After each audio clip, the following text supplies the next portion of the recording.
아멘. 복음을 전하는 성도라는 제목으로 우리 잠깐 말씀을 생각하기를 원합니다. 우리는 사도행전에 대해서 지금 살피고 있고, 사도행전은 누가행전이라고도 말하고 또는 성령행전이다라고도 합니다. 왜 성령행전이다라고 말하느냐? 성령께서 일하셨다라는 것이고, 그 성령께서 뭘 하시느냐? 사도들을 통해서 예수 그리스도의 증인되게 하시는 것을 보여주는 이야기입니다. 그리고 흔히 우리는 말합니다. 사도행전 28장에서 끝나는 것이 아니라 29장을 우리는 또 다른 사도행전을 쓰고 있으니 성령을 받은 우리 성도들이 각자의 삶 속에서 예수 그리스도의 증인으로 살아가는 이야기가 오늘 우리의 인생이다, 이런 말을 하곤 합니다. 그러니 과연 우리는 이 땅에서 또 다른 사도처럼 예수 그리스도의 증인으로서 살고 있는가? 예수에 대하여서 증언을 하고 있는가? 한번 생각을 해봐야죠. 대부분의 사람들, 많은 분들이 이렇게 말합니다.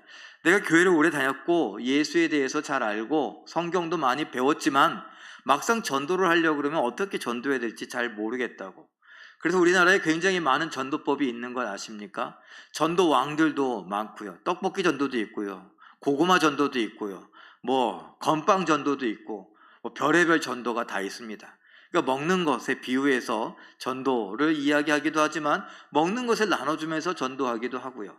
물티슈를 나눠주기도 하고요. 전도지를 나눠주기도 하고, 이런 코로나19와 같은 이런 팬데믹 시대에 우리는 마스크를 나눠주면서도 전도를 했습니다. 어떤 분이 기증을 해서 우리는 수세미를 나눠주면서도 전도했고요. 그 수세미 전도왕 혹시 하실 생각 없으세요? 아니면 마스크 전도왕은요? 아니면은 또 빈대떡 전도왕, 여러 가지 전도 이야기들을 하지만 뭔가 있어야 전도를 하는 것, 이것이 우리의 어쩌면 약점, 한계가 아닐까 생각을 해봅니다.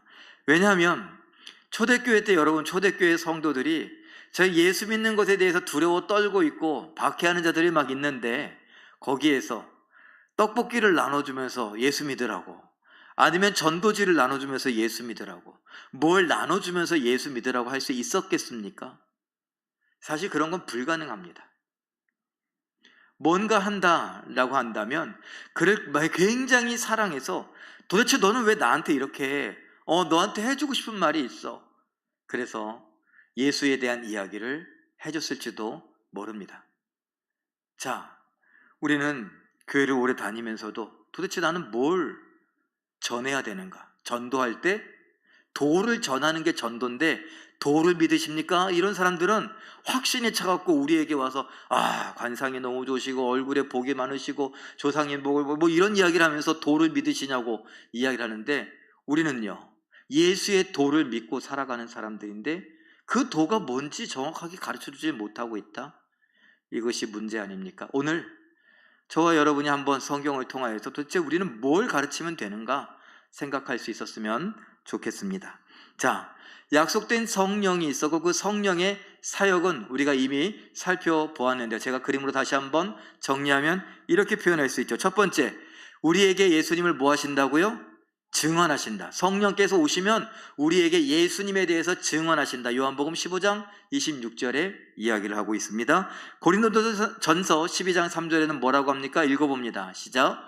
예수를 주시라 하게 하십니다. 내가 함부로 말할 수 없는데 성령이 내게 감동을 주시면 예수님이 나의 주인이요 예수님이 나의 왕이라는 것을 고백할 수 있게 해 주신다는 겁니다. 사도행전 2장 21절에 보면 세 번째 읽어봅니다. 시작. 주의 이름을 불러 구원받게 하심. 예수의 이름을 부르게 하는 거예요. 무엇을 해요? 나의 주인으로, 나의 왕으로 고백하여 부르게 하는 역사가 성령이 하는 역사입니다. 사도행전 1장 8절에는 궁극적이지만 이렇게 표현하죠. 읽어봅니다. 시작. 우리를 예수님의 증인되게 하시. 증인되게 하시는 거예요. 예수에 대해서 증언하고 그 예수가 바로 우리의 주인이며 왕이라고 가르쳐 주시며 또 고백할 수 있게 하시고 부르게 하시고, 그리고 어떻게 해요? 이제 내가 증인이 되어서 증언할 수 있게 해 주시는 것이 성령의 사역이다. 그리고 여러분 다시 그림으로 보면 성령이 임하셨습니까? 안 임하셨습니까? 성령이 임하셨어요.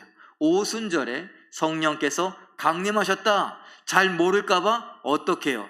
시각적으로, 청각적으로, 그리고 내가 말하는 것을 통해서 증명해 보이셨습니다. 자, 봐라. 이게 성령이 너희에게 임했다는 증거다. 누구에게요?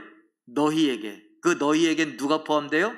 우리, 나에게 임했다는 그런 표식이 있었습니다. 자, 그리고 그것은 무엇으로 나타나요? 복음을 증거하게 하는 거죠. 방언을 말했다고 하는데 외국말을 말해서 야, 내가 드디어 이제 해외여행 갈 수 있게 됐다. 아, 요게 아니라 내가 이 외국말로 무엇을 이야기하고 있는 거예요?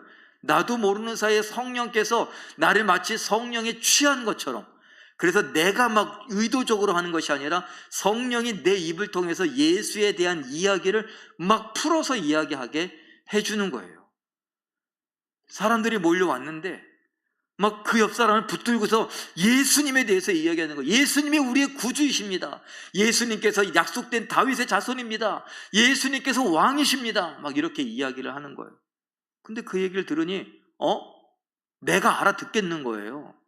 유대말로 말해도 알아들을 수 있을 것 같은데 내가 살고 있는 내 지역의 말로 말하고 있으니 깜짝 놀란 거죠. 이 사람이 우리 지역 말을 어떻게 알지? 이렇게 됐던 것입니다.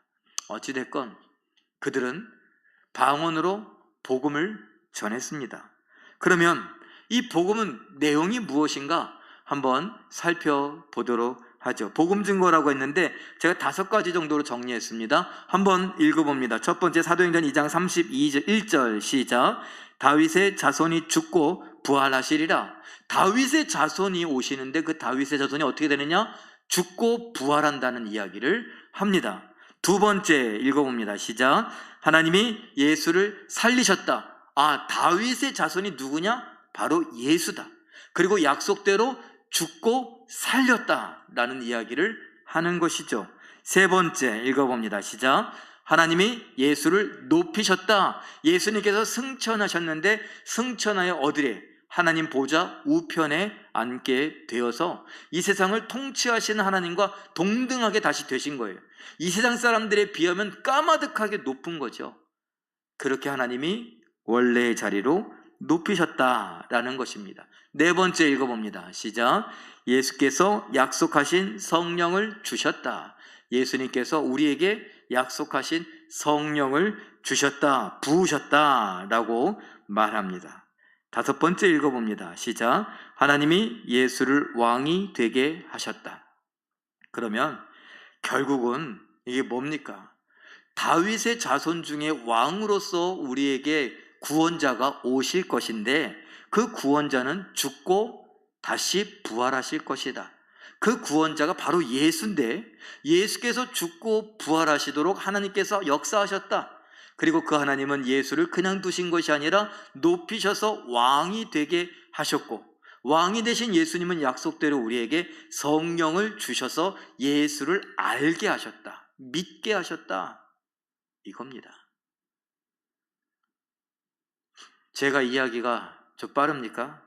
제가 요새 좀 느끼는 바가 있어 조금 천천히 하려고 그랬어요. 뭘 느꼈냐? 예전에는 상유가 저에게 목사님 조금만 빨리 하면 좋을 것 같아요. 조금만 천천히 하면 좋을 것 같아요. 그래갖고 좀 천천히 하려고 애를 썼는데 이 성격이 급한가 봐요. 말이 계속 빨라져요. 그러던 차에 제 스스로가 일일 말씀 묵상 이런 거를 녹화하고 막 이러면서 야, 이렇게 빨리 해갖고 이게 묵상이 되겠나 이런 생각이 들기도 했습니다. 그런데 결정타가 우리 여상원 전도사님이 설교하는데 할아버지가 설교하시는 것 같아. 구수하게 이렇게 여유 있게 천천히 이렇게 설교하시는데 매력이 있더라고요. 나도 매력 있더라고요. 한 3분이 끄떡끄떡 맞아 그러시네. 예. 그래요.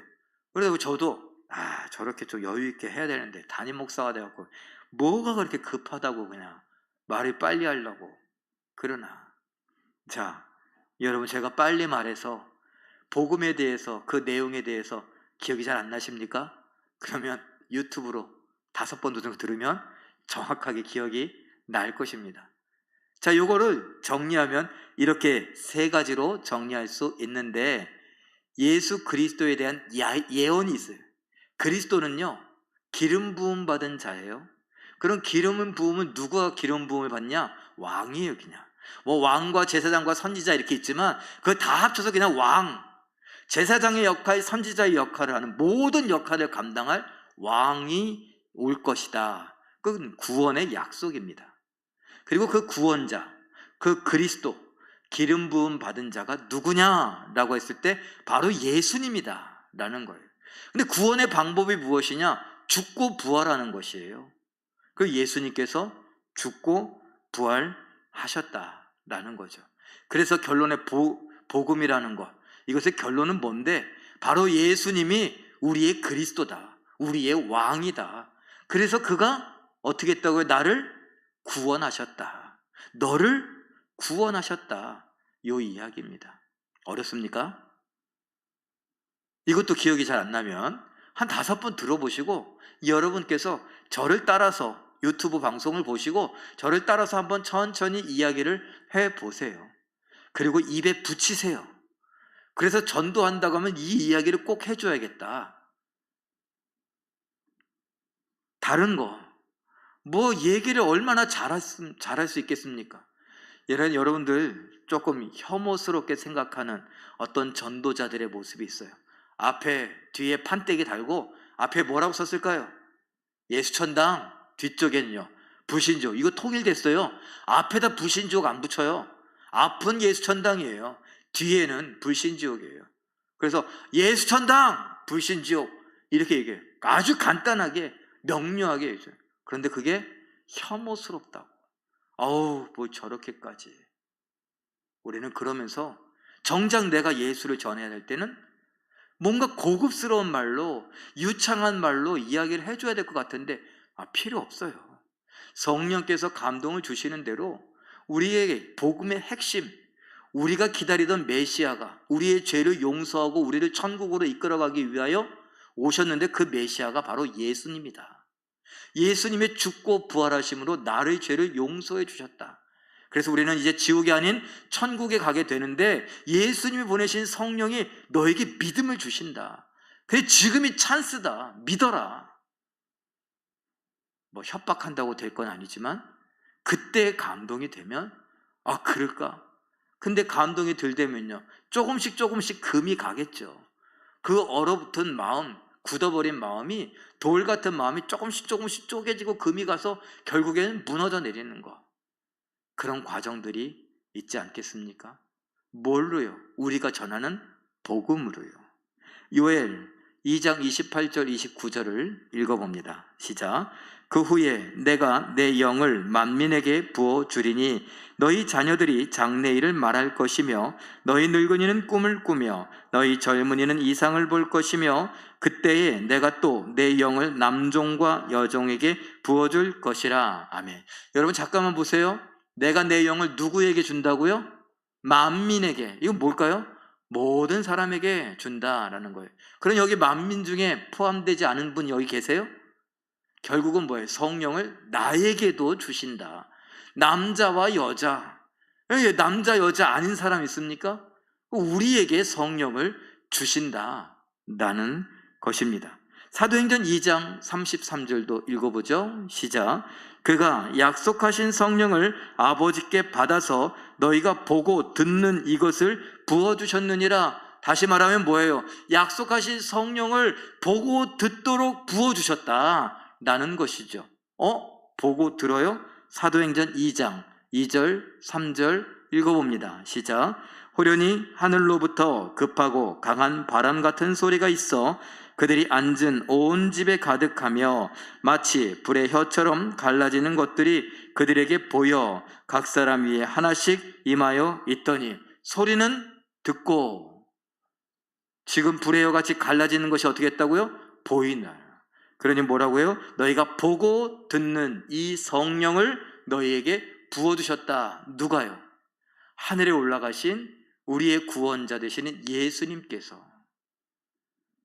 그러니 하나님의 영, 새 영을 받은 사람은 하나님의 백성이에요. 하나님의 백성은 지옥에 안 가요. 하나님께서 책임지시고 천국으로 이끌어 가시고 천국으로 데려가시죠. 그러니 그것이 뭐예요? 우리에게 복음이에요. 야, 너에게 성령이 임했고 그 성령은 너를 하나님 백성 삼으셨어. 그러니까 너는 지옥이 아니라 천국 가게 돼. 성령을 따라 믿기만 해라. 믿어라. 성령이 너에게 믿음을 주신다. 그러니까 고집 피우지 말고 믿어라. 뭘 믿어? 예수님이 나의 왕이심을, 예수님이 나의 구원자이심을 믿기만 하면 돼.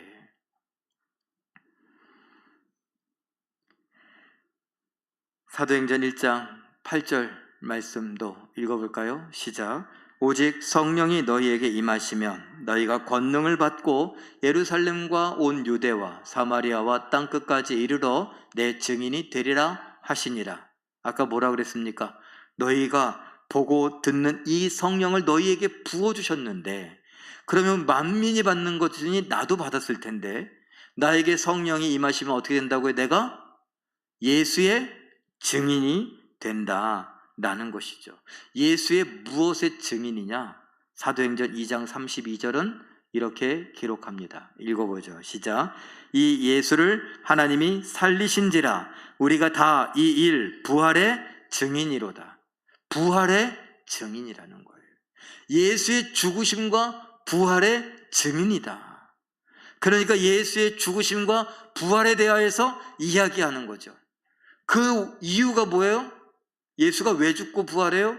나의 죄, 너의 죄를 용서하고 하나님의 백성으로서 성령을 주시려고. 그러니까 우리 성령을 따라 믿자. 그리고 예수 따라 가자. 어디로? 천국으로. 로마서 10장 13절에서 15절 말씀 한번 읽어보죠. 시작. 누구든지 주의 이름을 부르는 자는 구원을 받으리라. 그런즉 그들이 믿지 아니하는 이를 어찌 부르리요? 듣지도 못한 이를 어찌 믿으리요? 전파하는 자가 없이 어찌 들으리요?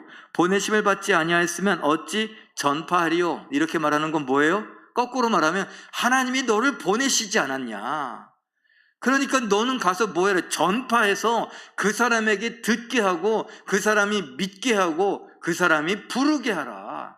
이거예요. 이것을 그림으로 한번 표현해 볼까요? 하나님이 나를 보내셨습니다.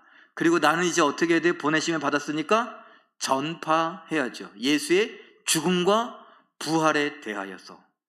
그리고 내가 전파하면 그 사람이 듣게 될 것이고, 듣게 됨이 믿음은 들음에서 난다 그랬어요. 믿게 될 것이고, 믿게 됐으니 이제 뭐예요? 부르게 되죠. 뭐라고요? 주라. 부르게 되죠. 예수의 이름을 부르는 자는 뭐 어떻게 돼요? 구원을 받게 되죠. 이런 흐름인데 지금 제일 중요한 건 뭐예요? 일단 하나님이 나를 보내셨어요.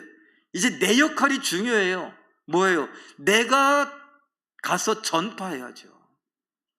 보내셨는 내가 증인으로서 전파해야 되는데 여기서 머뭇머뭇거리고 있고 잘 모르겠다고 머리를 긁고 있고 이러면, 나 살기 바빠서, 나 돈 벌기 바쁘고 내 몸이 좀 아프고 요새 허리가 좀 아픈데 이것 좀 나은 다음에요. 요새 눈이 좀 침침해서 그런데 이거 굉장히 신경 쓰이네. 앞에 막 잠자리가 날아다니는 것 같고 어휴 이거 너무 힘들어요. 그러니 무슨 내가 요새 50견이 하는지 어깨가 너무 아파갖고 이것 때문에 내가 뭘 할 수가 없네. 요새 이 임플란트 하느라고 이게 쉽지 않아요. 귀에 요새 이명 증상이 있었고 자꾸 소리가 나고 조금 더 있으면 이석증이 있고 어지럼증이 있고 나 이거 어떻게 하면 좋지? 지금 제가 뭐 하고 있어요? 우리가 일반적으로 하는 아픈 이야기들, 바쁜 이야기들. 우리가 요번에 대학 가는데 요거 좀 해결하고, 대학 가면 등록금이라도 좀 마련해야 될 거 아니에요. 막 그걸 하느라. 요즘 우리 애가 이제 결혼한대요. 사귀는 사람 데리고 왔는데 참 괜찮더라고요. 근데 아직 집이 마련이 안 됐어요. 근데 그 집 마련하는데 조금만 보태면 될 것 같아요. 그거 하느라고. 제가 몇 번이고 말씀드렸잖아요. 우리 믿음의 선배님들 참 열심히도 하셨지만 가만히 따져놓고 보면 우리의 인생 너무나 바쁘게 살았어요. 힘들게 살았어요. 뭐 하느라고요? 일단은 우리 가족들 이거 단돌이 하느라고, 집 마련하느라고, 그리고 우리 자녀들 교육시키느라고, 좋은 학교 보내고, 유치원, 좋은 학교, 초등학교, 중학교, 고등학교, 대학 때는 모든 것을 올인해서라도, 그리고 결혼시키려고 정말 그야말로 뼈 빠지게 일하다가 뼈 하나쯤 다 빠지지 않았습니까? 혹시? 안 아픈 곳이 없어요. 연골이 다 닳아갖고 관절염들이 다 오고 여기저기 아프고 인공관절 수술도 해야 되고 너무너무 힘이 듭니다. 너무 힘을 써서 이가 상했어요. 잇몸도 상하고 이가 다 빠질 정도로. 왜? 너무 힘에 겹게 인생을 살았거든요. 가만 따지고 보니까 복음 전하느라 그러지는 않았던 것 같아요. 내가 이 약물고 복음을 전하겠다고, 내가 이 약물고 저 사람을 사랑하겠다고, 우리 가족들 말고 복음 증거 때문에 내가 힘에 지나도록 열심히 섬기고 저들을 막 이렇게 비율을 맞춰가면서 예수 믿게 하겠다고 그러느라고 힘들진 않았더라고요.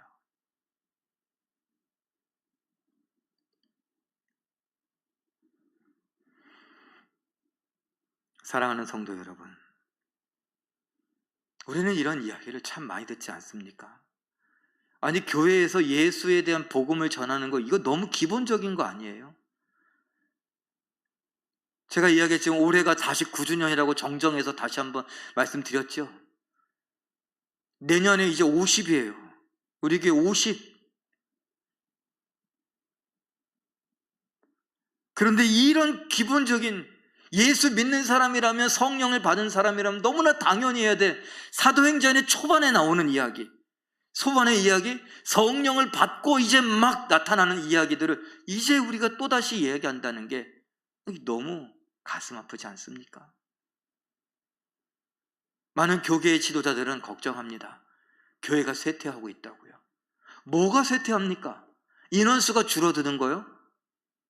인원수 줄어드는 게 쇠퇴하는 겁니까? 그럼 인원수가 많아지는 거는 부흥하는 겁니까? 잘못된 생각들을 갖고 있어요. 과연 우리가 수가 많으나 적으나 뭐 하는 거예요? 예수를 따라가느냐? 복음을 증거하느냐? 성령을 따라 살아가느냐? 이것이 중요한 거 아닐까요? 교회가 크고 교회가 부흥하고 숫자가 많아지고 재정이 넉넉하고 그런 것들이 잘 되는 게 아니라요. 쇠퇴해요? 좋아요. 교회들이 왜 숫자가 점점 줄어들까요? 왜 성도들이 점점 교회를 떠날까요? 우리가 믿는 것을 삶으로 보여주지 못해서요. 믿는다고는 하지만 너나 나나 똑같잖아.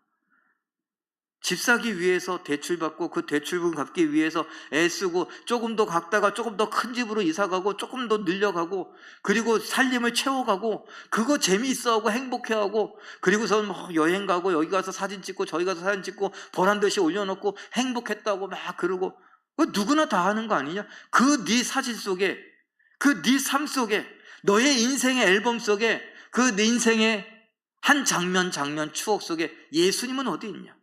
너가 믿고 사랑하는 예수님은 어디에 있냐? 라는 거죠.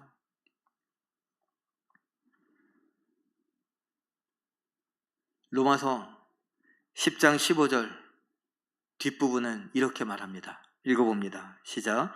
기록된 바 아름답도다. 좋은 소식 복음을 전하는 자들의 발이요 함과 같으니라. 아름답대요. 뭐가요? 먼지를 밟고 다니는 발이요. 근데 왜 먼지를 밟고 다니느냐? 뒤에 발꿈치에 각질이 생기고 발에는 무좀이 가득하고 막 하도 다녀갖고 막 살이 다 벗겨지고 그랬는데 그 발이 뭐예요? 복음을 전하는 발. 우리는요 집에 앉아서 각질을 제거하려고 막 긁기도 하고 막 때를 막 밀기도 하고 좋다고 하는 크림을 막 바르기도 하고 그래서 예쁜 발 만들었어요. 아름다운 발 만들었어요. 하나님이 보시기에 참 네 발 이쁘다. 천만에요. 너는 복음을 전하기 위해서 이 발로 어디를 다녔니? 라고 물으신다면요.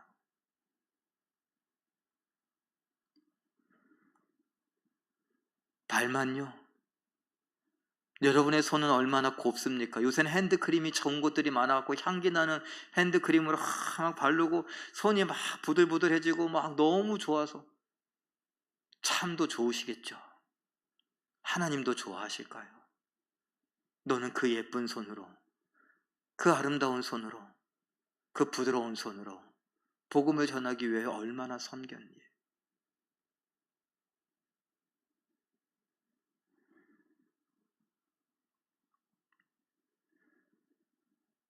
우리가 사도행전을 생각하면서 사도들은 성령을 따라서 그렇게 살았는데 그 성령이 나에게도 만민 중에 속한 나도 하나님의 영 성령을 받았는데 나는 그 성령을 따라서 나는 저 천국을 바라보며 예수 그리스도를 바라보며 오늘을 살고 있는가? 한번 스스로 생각해 볼 수 있기를 바랍니다.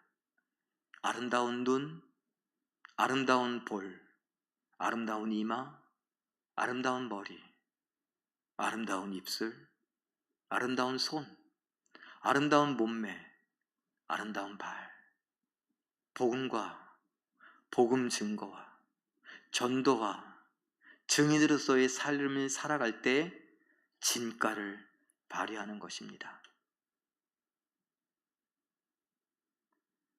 우리 모두가 하나님 앞에서 이왕에 보배롭고 존귀한 사람들입니다만 우리가 삶으로 예수 그리스도의 증인으로 전도하는 성도로 살아가며 하나님 보시기에 아름다운 발, 아름다운 손, 아름다운 눈, 코, 입, 귀, 볼, 이마, 몸매, 영혼을 갖고 살아가며 하나님께 영광 돌려드릴 수 있는 우리 모두가 되시길 예수님의 이름으로 축원합니다. 우리 이제 한번